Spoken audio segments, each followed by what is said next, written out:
बोलिए सदगुरुदेव की। संसार का सबसे जटिल प्रश्न है, मैं कौन हूं, जगत क्या है, उसकी उत्पत्ति कैसे हुई, क्यों हुई। आदि ये प्रश्न बहुत गहन और गंभीर है। यही बात वशिष्ठ जी राम जी को समझा रहे हैं। हे राम, मैं क्रम रूप से तुम्हें उत्पत्ति का प्रकरण बताता हूं, जिसको समझने के पश्चात इस दृश्य जगत के विषय में सभी शंकाओं का उचित समाधान हो जाएगा। जरूर ये बात तो छोटे बच्चे में भी उत्पन्न होती है। वो देखता है संसार को और पूछता है, पर उसको उपयुक्त उदाहरण नहीं मिल पाता है। प्रमाण सत्य को परखने की कसौटी होती है। उससे जब अच्छे प्रमाण नहीं मिलते हैं तो उसकी बुद्धि में ये चीजें नहीं आती है। कह रहे हैं, इसे समझने के बाद तुम्हारी शंकाओं का निराकरण हो जाएगा। इस संपूर्ण जगत को देखकर मन में अनेक प्रकार के विचार उत्पन्न होते हैं। क्यों बना है संसार, क्या है, क्यों बना, किसने बनाया, इसका मंतव्य क्या है। ये प्रश्न और रोमांचक भी है।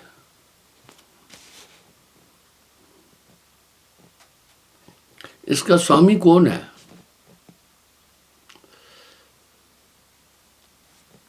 इसकी उत्पत्ति क्यों हुई है, इसकी उत्पत्ति कैसे हुई है। इस संसार को स्वप्न भी कहा।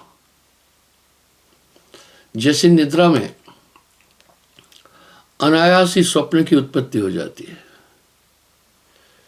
जैसे अंधकार में अनायास ही अज्ञान की उत्पत्ति हो जाती है, इस तरह जगत की स्थिति देखकर अनायास ही एक प्रश्न उठता है दिल में, ये क्यों बना है, ये दुखों का घर है।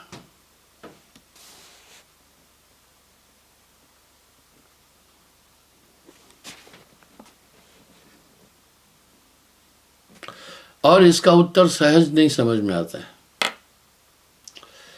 इसका उत्तर लोग विविध तरीके से देते हैं। जैसा कि अभी मैंने कहा, बच्चा भी इन सभी प्रश्नों को पूछता है। उसके अंतःकरण में भी ऐसे विचार उत्पन्न होते हैं।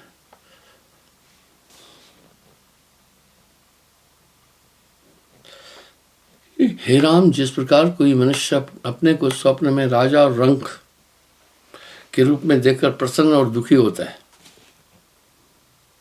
और जब तक वह स्वप्नावस्था में रहता है तब तक उसी स्वप्न के दृश्य को सत्य समझता है।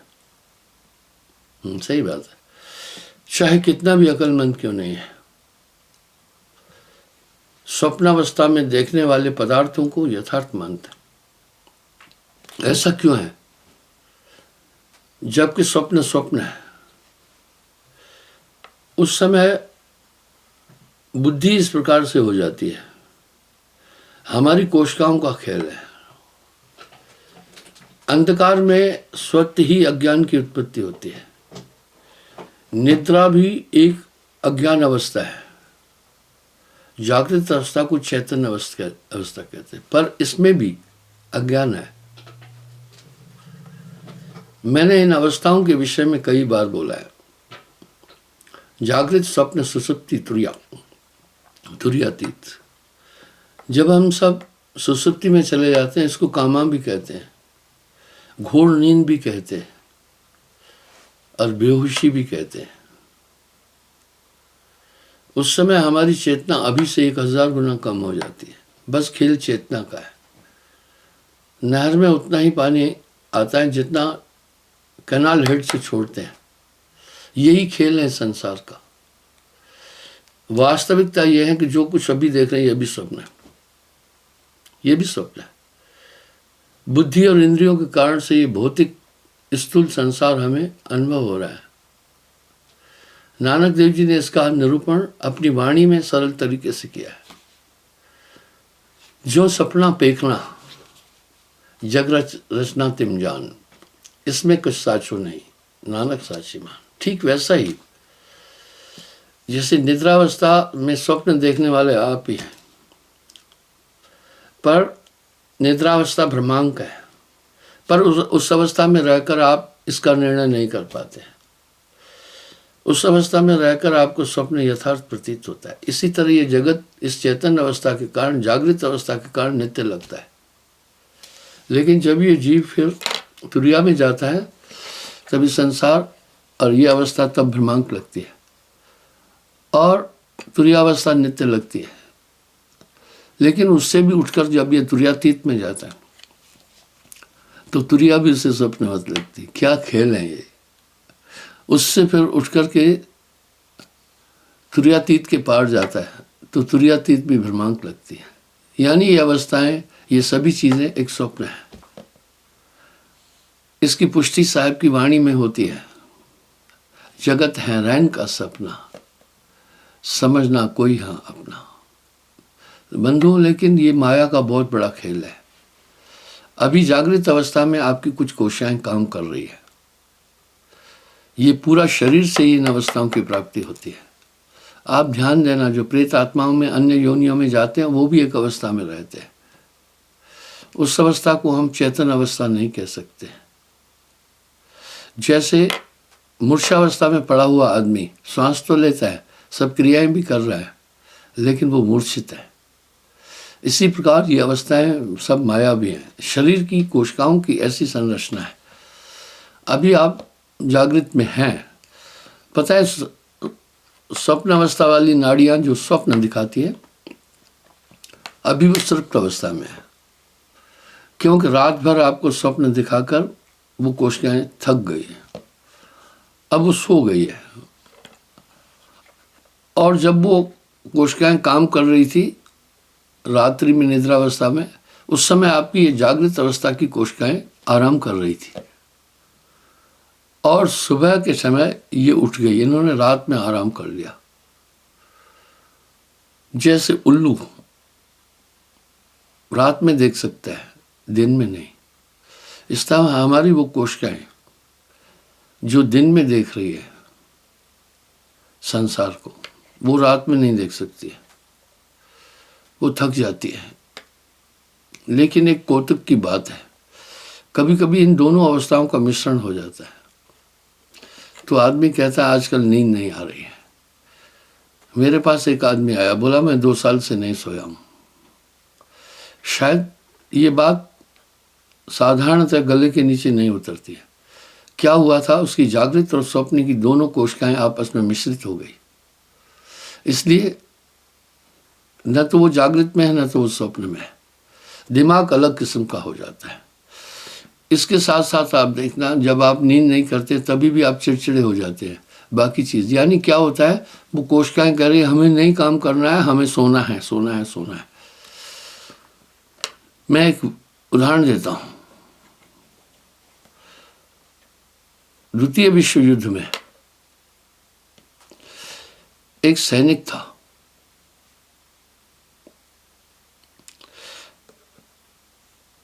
वो किसी विरोधी टोली के 2 सैनिकों को पकड़ा हुआ था। उनके ऊपर वो संतरी थे 4-5। किसी कारणवश उनमें से 4 आदमी को कहीं और जाना पड़ गया, जरूरी था थोड़ी देर के लिए। उन्होंने, ये यथार्थ बात बता रहा हूं, एक चेतन को कहा तुम यहां रहो, ध्यान देना, हम आ रहे हैं जल्दी। वो बंदूक ताने उनके ऊपर खड़ा रहा। लेकिन जो उसके साथी कहीं गए वो वापस नहीं आए जल्दी। जब वापस नहीं आए, ये रात में नहीं सोया। उसे भय था, अगर मैं सोऊंगा ये दोनों भी सैनिक हैं, ये मुझे मार डालेंगे। इसलिए वो अटेंशन रहा। इतने में दूसरी रात भी उसके साथ ही नहीं आए। वो दूसरी रात भी जागता रहा, उनके ऊपर पहरा देता रहा। इस तरह 3 रातें हो गई। उनके तब साथी आए, उन्होंने कहा किसी कारण से दूर निकल जाना पड़ा हमें आदेश के अनुसार। अब वो सैनिक जब सोने गया, नींद नहीं आई। आप देखते होंगे कभी कभी आपको भूख लगती है, जब आप भोजन नहीं करते हैं, किसी कारणवश या नहीं मिला तो भूख मर जाती है, तो कहते हैं भैया भूख मर गई है। इस तरह उस अवस्था में उसकी निद्रा कुंठित हो गई, वो नहीं सो पाया। मैंने ये एक पत्रिका में पढ़ा था, उसके 16 बच्चे हैं, उसी आदमी के 32 साल उसको हो चुके थे। वो 32 साल सोया ही नहीं। एक इंटरव्यू में उससे पूछा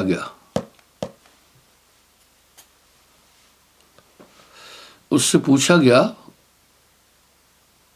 कि तुम 32 साल सोए नहीं, समय कैसे गुजारते हो? बोला अब मेरी नींद टोटली विक्षिप्त हो गई है, मैं लेट जाता हूं ऐसे ही आराम करने के लिए, नींद नहीं आती है। संगीत सुनता हूं, मधुर संगीत सुनता हूं, कुछ और चीजों में अपने को लगाए रखता हूं। आप एक चीज और देखना, जब आपको नींद नहीं आती है तो आप सो नहीं सकते हैं ज्यादा देर। जैसे आदमी खड़ा होने से थक जाता है और बैठने से भी थक जाता है,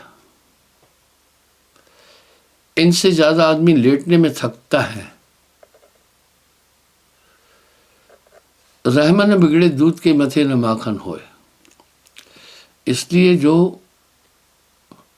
तुरीयावस्था में पहुंच जाते वो भी यही काम कर लेते। आपको ध्यान होगा मैं अध्यात्म यात्राओं में इसका उल्लेख किया हूं, लेकिन जब मैं ये बोलूंगा कोई वैज्ञानिक इसको जल्दी स्वीकार नहीं कर पाएगा, इसलिए अधिक नहीं बोलना है वो बात। इस तरह भूख है, प्यास है, यथार्थ में हमारी आत्मा का इनसे संबंध नहीं है, ये हमारे शरीर की नेचर है। आप देखिए नेचर शरीर की अलग है। अगर आप रोज योगा करते हैं, व्यायाम करते हैं, 2 दिन नहीं करेंगे तो शरीर में ऐंठन आ जाएगी और वो कोशिकाएं आपको योगा के लिए बाध्य करती है। इसी प्रकार से वो कोशिकाएं बाध्य करती है, लेकिन जब आदमी इनको कुंद कर देता है तो जोर नहीं चलता है। अब साहब यहाँ कह रहे संतो जागत नींद न कीजिए, आगे कह रहे नींद निशानी मौत की, जाग सके तो जाग। कुछ लोगों ने एक आदत बनाई हुई है, वो बहुत लंबा टाइम सोते हैं, सूरज चढ़ जाता है तभी भी नहीं उठते हैं। कुछ लोगों ने एक आदत बनाई है, समय से जल्दी उठ जाते हैं। बस उन्होंने अपनी कोशिकाओं की रवायत ऐसे बनाई है। इस तरह से बंधुओं, ये हमारे शरीर की नेचर है, ये मायावी शरीर है। इसलिए जो भी हम क्रियाएं कर रहे हैं उससे हमारी आत्मा का कोई संबंध नहीं है। आत्मा के स्वरूप के वर्णन में ये सब चीजें आती हैं। ये सब तो हमारी शरीर की प्रकृति है और ये सब प्रकृतियां इस आत्मा को बाध्य करने के लिए बनाई है। ये पिंजड़ा नहीं तेरा हंसा, ये पिंजड़ा नहीं तेरा। इसी प्रकार जो तुरियातीत में रहते हैं, तुरिया में रहते हैं, वो नींद को इस तरह से कटअप कर देते हैं। तो बंधु आगे कह रहे हैं, जब तक स्वप्न अवस्था में रहता है तब तक उसी स्वप्न के दृश्य को सत्य समझता है। वशिष्ठ श्री राम जी को समझा रहे हैं।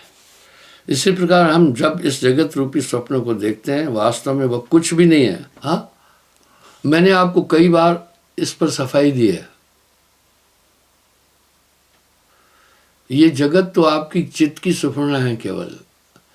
आप चित्त का निग्रह कर लो, जगत ही नहीं है। निद्रावस्था में आपकी चित्त की सुफुर्णा कुंद हो जाती है। आप जो भी उस समय संकल्प या विचार करते हैं, आपकी कुंद चेतना के पटल पर वो दृश्य के रूप में प्रकट हो जाता है। वो दृश्य के रूप में प्रकट होता है। आपने देखा होगा, बाजे लोग नींद में हंसते हैं, कुछ रोते हैं। इसका मतलब है कि निद्रावस्था का कुछ प्रभाव हमारे शरीर पर भी पड़ रहा है। जब आप कुंठित स्वप्न और डरावने स्वप्न और दुख के स्वप्न देखते हैं तो आपकी बुद्धि उससे आच्छादित हो जाती है। आप जागने के बाद भी काफ़ी देर तक दुखी अनुभव करते हैं। बाजे लोग स्वप्न में हंसते भी हैं। यानी स्वप्न में देखने वाले अनित्य पदार्थ अनित्य चीज़ें सब अज्ञान के कारण से नित्य लगती हैं। इस तरह यह स्वप्न यथार्थ में भ्रमांक है। नर्क स्वर्ग बीच भाषा करे वो भी स्वप्न रूप है। वह साहब का ये मैं उल्लेख 4-5 दिन पहले इस साहब का शब्द बोला था। अर्थात ये जगत सच में रैन का सपना है। ये पूरा माया भी माया का खेल है। ये कोशिकाओं का पूरा खेल है। इसके आगे कुछ नहीं है। थकना भी कोशिकाओं का खेल है, मुस्कुराना भी कोशिकाओं का खेल है, बोलना भी कोशिकाओं का खेल है। इसलिए साहब ने इस पर एक सटीक शब्द कहा, मन जागे मन सोवे, मन हंसे मन रोए, मन देवे मन देवे, मन ही आए काल कराला, जीव नचाए करे बेहाला। इस शरीर की सभी कोशिकाएं मन का अनुकरण करती है। कोशिकाओं का वंश और मुख्य केंद्र मस्तिष्क है। इसलिए मस्तिष्क पर पूरा निरंजन का वास है। मैंने मन के 4 रूपों का वर्णन बहुत बार किया है। जब ये इच्छा करता है, इसी मन को मन कहते हैं। जब ये निश्चय करता है, इसकी संज्ञा बुद्धि है एक ही। जब ये याद करता है, इसकी संज्ञा चित्त है। जब ये क्रिया करता है, इसी मन को अहंकार कहते हैं। आप देखें, इन्हीं चारों से पूरी क्रियाएं। कितना सुंदर शब्द है साहब का। संतो तन खोजे मन पाया। संतो तन खोजे मन पाया। तन ही मन है, इंद्रिय मन है। अर्थात इस तरह से ऐसी संरचना, ये माया भी जाल है कि आदमी इसमें भ्रमित होता है अज्ञानवश। जैसे अज्ञानवश एक बालक अपनी परछाई को ही दैत्य समझकर डरता है। ये भय निमूल है, निरर्थक है। वो तो उसका परछाई है। पर उसको जब तक ज्ञान की प्राप्ति नहीं होती है कि प्रकाश का प्रभाव मेरे शरीर के कारण से उस जगह पर नहीं पड़ रहा है जिससे मेरी आकृति दिख रही है, परछाई दिख रही है, उसका भ्रम खत्म हो जाता है। इस तरह आत्मनिष्ठ होने के साथ ही संसार और मन और पूरी देही का भ्रम खत्म हो जाता है। आत्मज्ञान बिना नर भटके क्या मथुरा क्या काशी। आत्मज्ञान बिना नर भटके क्या मथुरा क्या काशी। आत्मज्ञान का सार्वभौम यह है, उस समय हमारा शरीर, हम 6 शरीरों से बाहर होते हैं और शुद्ध चेतन स्वरूप हो जाते हैं। उसको देखकर उसका देहाध्यास और देह का भ्रम खत्म हो जाता है। आत्मज्ञान समज्ञान आना। आपकी आत्मा कहीं बाहर नहीं है, यही है। और आदमी इस आत्मा के कल्याण के लिए न जाने कहाँ कहाँ भटक रहा है। यहाँ साहब ने तंज कसा है, कस्तूरी कुंडल बसे, मृग खोजे बनवाए, ऐसे घटघट साइयाँ मूर्ख जानत ना। जैसे स्वप्न अवस्था में हमारी आंखों पर एक ऐसा कपाट पड़ जाता है, ऐसा पर्दा पड़ जाता है कि वो देख नहीं पाती है। इस कारण से आत्मा शरीर को धारण करने के साथ शरीर की प्रवृत्ति का इस पर यह असर पड़ता है कि बस उसे सिर्फ ये संसार की चीज़ें नित्य लगती है। कहन स्वर्ण के मात्र हम ये कहते भी है, ए दुनिया नाशवान है, यहाँ कोई किसी का नहीं है, लेकिन अनुकरणीय रूप में जब हम चलते हैं तो हम संसार के सभी पदार्थों को नित्य मान कर चलते। यही ब्रह्म है। इसलिए जगत का आधार ही ब्रह्म है। जैसे बच्चे को ब्रह्मवश अपनी परछाई में दैत्य का स्वरूप दिखा, ये ब्रह्म है। कभी कभी हम सब ब्रह्मवश रस्सी को सांप समझते हैं, हम भयभीत हो जाते हैं। ये भय हमें ब्रह्म से मिला। आंख खोलने के बाद हमारा ब्रह्म खत्म हो जाता है। हे राम, इस प्रकार ये जगत दृश्य ब्रह्म सब इसमें समाये हैं। आत्मज्ञान के बाद में जगत ब्रह्म दृश्य खत्म हो जाता है, इसलिए उसके बाद बाकी कुछ जानना अभिष्ट नहीं रहता है। आत्मज्ञान सम ज्ञान आना, पर जगत की नाशवानता इन शरीर से कितना भी चिंतन करो, बाद में ये कोशिकाएं वहीं आ जाती है। आप एक निर्णय बना लो सोच करके शरीर अनित्य है, लेकिन थोड़े समय में यह निर्णय भी समाप्त हो जाता है। आप फिर जगत को सत्य ही मानने लगते हैं। आगे कह रहे हैं, हे राम, इस प्रकार हम सब इस जगत रूपी स्वप्न को देख रहे हैं। अब ये पुष्टि कर रही है, नानक देव जी भी तो कह रहे हैं ना, जगत है रैन का सपना, और साहब कह रहे हैं जो सपना पेखना जग रचना तिम जान, इनमें कुछ साचो नहीं, नानक साची मान। वास्तव में वो कुछ भी नहीं है।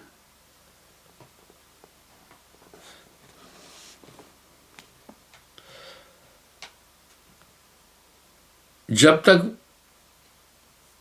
आगे क्या कह रहे हैं, स्वप्न अवस्था में देखी हुई चीजें नित्य लगती है। जब तक वो स्वप्न में है वो निर्णय नहीं कर पाता कि ये मिथ्या है, और उसे सुख दुख बराबर प्राप्त होता रहता है। इस दुख का निराकरण जागृत अवस्था में होता है, और ऐसा नहीं है। स्वप्न अवस्था में देखी हुई चीज़ों का एक हैंगओवर जागने के बाद भी कुछ देर रहता है।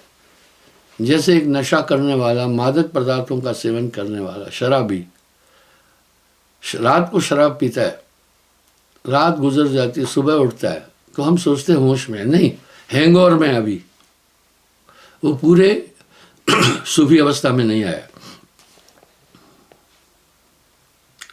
इसी प्रकार हम सब इस जगत रूपी स्वप्नों को देख रहे हैं, वास्तव में वो कुछ भी नहीं है।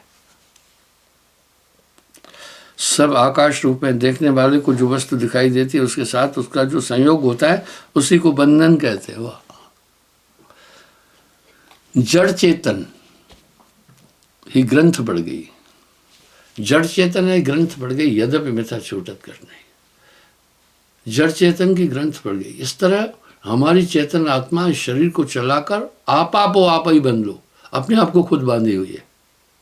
इसे बांधने वाला कोई नहीं, मन की क्या ताकत है बांधे, पर भ्रम के कारण से आत्मा बंधी है, क्योंकि ये आत्मा को बांधा ही नहीं जा सकता है, इसका स्वरूप ऐसा है। इसी छुटकारा पाने का नाम ही मोक्ष है। मुक्ति कहीं और जगह नहीं है, इसी में है। अब मैं इसी बंधन से छुटकारा दिलाने वाले उपायों को बतलाता हूँ। देखिए क्या कह रहे हैं, हे राम, अब सुनो, इस बंधन से कैसे छुटकारा मिल सकता है। जो वस्तु उत्तम होती है वही घटती बढ़ती है और ऊंची नीची होती है। जिसकी उत्पत्ति नहीं हुई उसका घटना बढ़ना, ऊंचा नीचा होना कैसा है। यानी जो वस्तु उत्पन्न होती है वही घटती बढ़ती है, ऊंचा नीचा होता है। लेकिन जो उत्पन्न नहीं हुई वो कैसा। इसलिए परमात्मा को अनादि का, जिस भी चीज़ का स्टार्ट है उसका एंड हो जाएगा। इसलिए आदि सच, जुगादि सच, हैं भी सच, नानक होसी भी सच। आत्मा तो नित्य है। यह समस्त जगत ब्रह्म रूप है। इसकी उत्पत्ति ब्रह्म से पृथक हुई है। जिस प्रकार सोने से बनाए हुए आभूषण का रूप तो सोने से भिन्न होता है, किंतु सोने के पृथक उसका अपना अस्तित्व तो कुछ नहीं है। वह आभूषण का स्वरूप जो है सोने से बदल जाता है, जो गहने होते हैं। वास्तविकता क्या है, उस आभूषण का अपना अस्तित्व कुछ नहीं है, वो सोने से ही है। इस तरह ये जगत है। जिस प्रकार सोने से बनाए हुए आभूषण का रूप तो सोने से भिन्न होता है, किंतु सोने से पृथक उसका अपना अस्तित्व तो कुछ नहीं है। वाह, क्या उदाहरण है।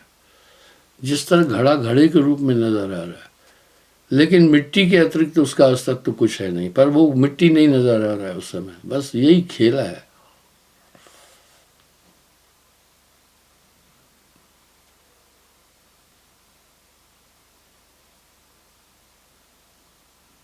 हे राघव, अपनी कल्पना सृष्टि रूप होकर दिखाई देती है और मोह के कारण सत्य प्रतीत होती है। अब यही उदाहरण है ना, जो आदमी थोड़ा सा कोशिका डिस्टर्ब हो जाती है, संपात में चला जाता है पागल, उसको नहीं पता चलता है माँ क्या है, बहन क्या है, भाई क्या है। इससे सिद्ध हो रहा है हमारे शरीर की कोशिकाओं की संरचना बड़ी क्रिटिकल है। उसी से ये जगत अनुभव हो रहा है। तभी तो कह रहे हैं मन और माया के बीच में फंसे हैं हम। पर ये शब्द एक दंतक कथा की तरह हो गया, तकिया कलाम की तरह हो गया। इस पर कोई चिंतन नहीं कर रहा है। राम जी को बहुत अच्छा बताया। अपनी ही कल्पना सृष्टि रूप होकर दिखाई देती है और मोह के कारण सत्य प्रतीत होती है। यथार्थ में ये कुछ हुआ ही नहीं है। मैं आपको गेटे का शब्द कई बार बताया। वो कह रहा है मैं आपको बतलाता हूँ मेरा मुख्य व्यवसाय क्या है। मुझसे पहले कोई संसार नहीं था। वाह, ये मेरा सृजन है। मैं ही अनुभव करता हूँ सूर्य और चंद्रमा को। चंद्रमा घटता बढ़ता है, इसका अनुभूति मैं करता हूँ। ये संसार मेरी अनुभूति है, वरना संसार का कोई स्वरूप नहीं है।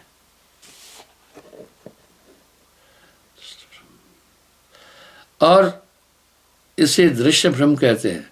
इस भ्रम को दूर करना अत्यंत कठिन है। जैसे आप ये कलम देख रहे हैं, तो आप देखिए कलम देखने के साथ आपके अकल में भी आ गया ये कलम है। इसको देखकर अगर आप बुलाना चाहें ये कलम नहीं है, तो आपका कॉन्शियंस स्वीकार नहीं करता है। इस तरह झूठे जगत को कॉन्शियंस झूठा नहीं स्वीकार कर रहा है, वो जगत को नित्य ही अनुभव कर रहा है। ये पूरे संसार की यही हालत है। एक दो हुए ताए समझाऊं, सबई बुलान है पिटवा के धंधा। कहे कबीर मैं किस किस को समझाऊं, जगत सब अंधा। इस तरह से ये केवल भ्रम मात्र है। जब इंसान मन से ऊपर उठ जाता है, तब उसे संसार की असारता का बोध हो जाता है। साहब ने मन पर बड़े शब्द कहे, और ये पूरी कोशिकाएं, इनका संचालन केवल मन करता है। जो रोबोट आकाश में निर्जीव होकर घूम रहा है, कहीं दूर बैठा हुआ एक प्रयोगशाला में वैज्ञानिक उसको या ड्राइवर उसको ऑपरेट कर रहा है, इस तरह उसका पता नहीं है। इस तरह इस शरीर को मन शून्य अवस्था में बैठ कर के ऑपरेट करता है, वो दिखाई नहीं देता है। और ये मनुष्य श्रम मैं करता हुआ इस संसार में जीता है, और आखिर में हाथ झाड़ कर चले, जस हारा हुआ जुआरी हाथ झाड़ कर चलता है। इसमें कुछ हासिल नहीं होना है, बिल्कुल मिथ्या है। हम अपने आत्म स्वरूप को भूलकर अभी आत्मा कहाँ है, जगत ब्रह्म में ही उलझ गई है। इसी जगत ब्रह्म का प्रमाण वशिष्ठ जी राम जी को दे रहे हैं। क्षमा चाहता हूँ, समय हो रहा है। धन्यवाद। कल मैं फिर हाजिर होऊंगा।